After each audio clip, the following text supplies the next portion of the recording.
Heute geht es um das Thema Leben in der Stadt und auf dem Land. Was sind die Vor- und Nachteile? Diese Diskussion passt besonders gut, um sich für Goethe B1, B2 oder C1 vorzubereiten. Zuallererst muss man sagen, dass in den Städten die Infrastruktur grundsätzlich besser ausgebaut ist.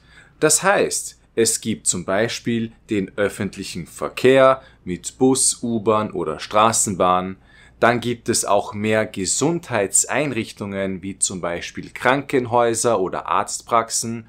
Und man findet auch öfter Polizeistationen oder Feuerwehrstationen. Dadurch, dass die Städte dichter bevölkert sind, ergeben sich Vorteile und auch Nachteile. Durch die höhere Bevölkerungsdichte ist es auch lauter als auf dem Land.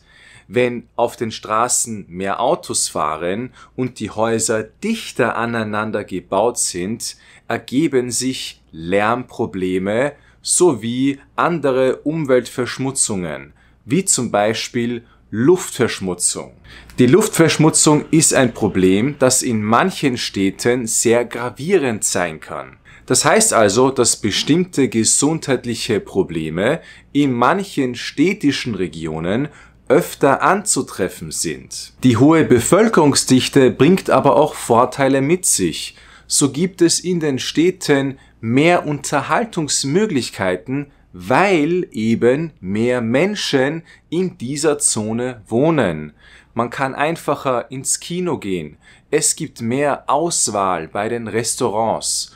Und auch andere Unterhaltungsmöglichkeiten sind zahlreicher in den Städten als auf dem Land. Das heißt, dass auch das Kulturangebot in Städten meistens reicher ist. Man kann einfacher ins Theater oder in die Oper gehen oder andere kulturelle Veranstaltungen ansehen. Auf der anderen Seite gibt es auf dem Land natürlich mehr Natur und das kann in den Städten nicht so leicht wettgemacht werden. Zwar gibt es in den Städten Parks, aber trotzdem ist das kein Vergleich zur natürlichen Umgebung auf dem Land. Zum Stichwort Umgebung fällt mir noch ein, dass auch die Architektur eine große Rolle spielt. So kann die Architektur und das Stadtbild positiv oder negativ zum eigenen Wohlbefinden beitragen. Es kann auch sein, dass die Kriminalität in städtischen Ballungsräumen höher ist als in kleinen Dörfern. Dadurch, dass in städtischen Ballungsräumen aber wiederum viele verschiedene Menschen wohnen, kann man auch leichter mit unterschiedlichen Bevölkerungsgruppen in Kontakt kommen. Wenn man dieses Bedürfnis hat, dann könnte es sein, dass das Leben auf dem Land etwas zu ruhig ist. Das Leben auf dem Land könnte für manche Leute möglicherweise etwas einsam sein. Ein anderes Stichwort ist Bildung. Viele Bildungseinrichtungen, wie zum Beispiel Schulen oder Universitäten, sind meistens in den Städten und nicht auf dem Land. Das heißt also, dass man oft aus Bildungsgründen in eine Stadt ziehen muss. Auch wenn es heutzutage viele Online-Angebote von Universitäten gibt, ziehen doch die meisten Studenten in die Nähe einer Universität.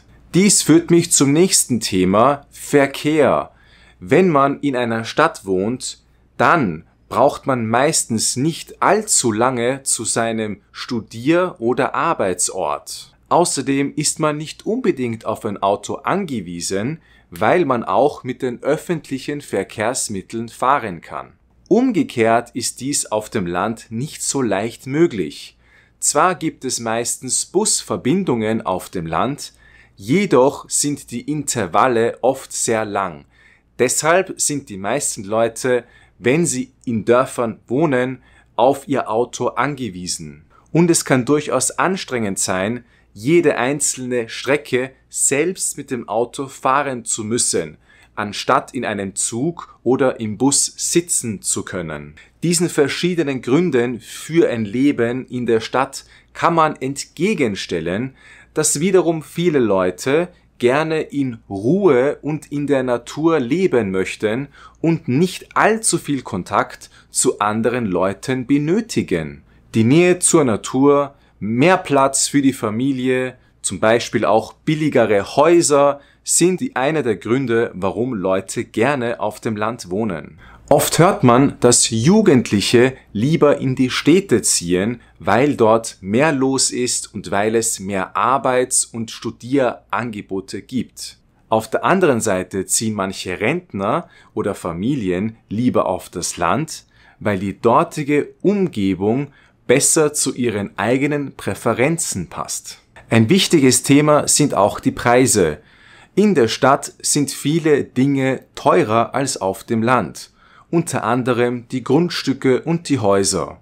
Auch die Mieten sind in den Städten meistens bedeutend höher als auf dem Land. Für manche ist wiederum das Thema Anonymität sehr wichtig. In den Städten ist das Leben meistens anonymer als auf dem Land. In den Dörfern kennt man sich meistens sehr gut. Für manche Leute ist das entweder eine Belastung oder ein großer Vorteil. Es kommt ganz darauf an, was eine Person in welcher Umgebung haben möchte. So muss schlussendlich jeder für sich selbst herausfinden, welche Umgebung besser zu einem selbst passt. Das waren einige der Vorteile und Nachteile des Lebens in der Stadt oder auf dem Land. Jetzt kannst du mit mir üben. Welche anderen Vor- und Nachteile fallen dir noch ein? Schreibe es in die Kommentare.